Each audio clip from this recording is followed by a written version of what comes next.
കൊമ്പൻ തെച്ചിക്കോട്ടുകാവ് രാമചന്ദ്രന് നൽകാനിരുന്ന ചോറിൽ ബ്ലേഡ് കഷ്ണങ്ങൾ കണ്ടെത്തിയ സംഭവത്തിൽ ദുരൂഹത ഇപ്പോഴും തുടരുകയാണ്. അതേസമയം ആനയുടെ അടുത്തേക്ക് സന്ദർശകർക്ക് നിയന്ത്രണം ഏർപ്പെടുത്തിയതോടൊപ്പം ഭക്ഷണത്തിലും ആനപ്പറമ്പിലും സുരക്ഷ ഉറപ്പാക്കി. തൃശൂർ പൂരം, ആറാട്ടുപുഴ പൂരം, ഉത്രാലിക്കാവ് പൂരം തുടങ്ങി കേരളത്തിലെ ഒട്ടുമിക്ക ഉത്സവങ്ങളിലെല്ലാം നിറസാന്നിധ്യമാണ് ഗജവീരൻ തെച്ചിക്കോട്ടുകാവ് രാമചന്ദ്രൻ. സുഖചികിത്സയുടെ ഭാഗമായി രാമചന്ദ്രന് നൽകാനിരുന്ന ചോറിൽ ബ്ലേഡ് കഷ്ണങ്ങൾ കണ്ടെത്തിയതിനെ തുടർന്നുള്ള ആശങ്കയും ഭീതിയും ദേവസ്വം ഭാരവാഹികൾക്കും ആനപ്രേമികൾക്കും ഇപ്പോഴും വിട്ടൊഴിഞ്ഞിട്ടില്ല.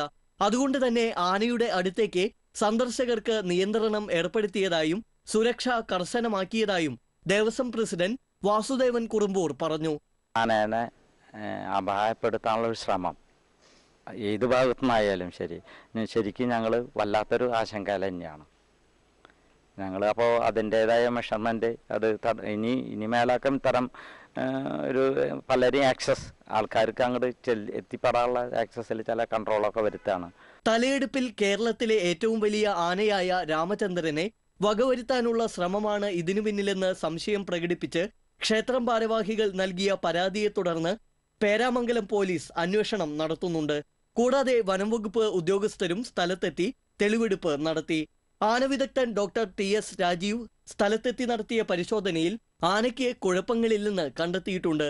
അതേസമയം ബ്ലേഡ് കഷ്ണങ്ങൾ ഉള്ളിൽ എത്തിയിരുന്നുവെങ്കിൽ മണിക്കൂറുകൾക്കകം തന്നെ രക്തസ്രാവവും തുടർന്ന് മരണം വരെ സംഭവിക്കാമായിരുന്നുവെന്നും ഡോക്ടർമാർ മുന്നറിയിപ്പ് നൽകിയിരുന്നു. ഇതിന്റെ അടിസ്ഥാനത്തിൽ ആന മാനേജരുടെയോ ക്ഷേത്രം ഭാരവാഹികളുടെയോ സാന്നിധ്യത്തിൽ പാപ്പാന്മാർ രാവിലെ ഭക്ഷണം തയ്യാറാക്കിയ ശേഷം സുരക്ഷിതമായി മുറിയിൽ അടച്ചിടുകയാണ് ഇപ്പോൾ ചെയ്യുന്നത്.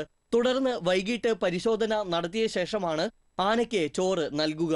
ആനയുടെ കെട്ടുന്തറയിലുള്ള CCTV ക്യാമറയ്ക്ക് പുറമെ അടുക്കളയിലും ആനപ്പറമ്പിലും കൂടുതൽ CCTV ക്യാമറകൾ സ്ഥാപിക്കാനും ദേവസ്വം തീരുമാനമെടുത്തിട്ടുണ്ട്.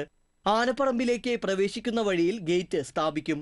രാത്രികാലങ്ങളിൽ സെക്യൂരിറ്റി ജീവനക്കാരനെ നിയമിക്കുന്നതോടൊപ്പം ഉത്സവങ്ങളിലേക്ക് ആനയെ അയക്കുമ്പോൾ കൂടുതൽ കമ്മിറ്റിക്കാരുടെ സാന്നിധ്യവും ഉറപ്പുവരുത്തും.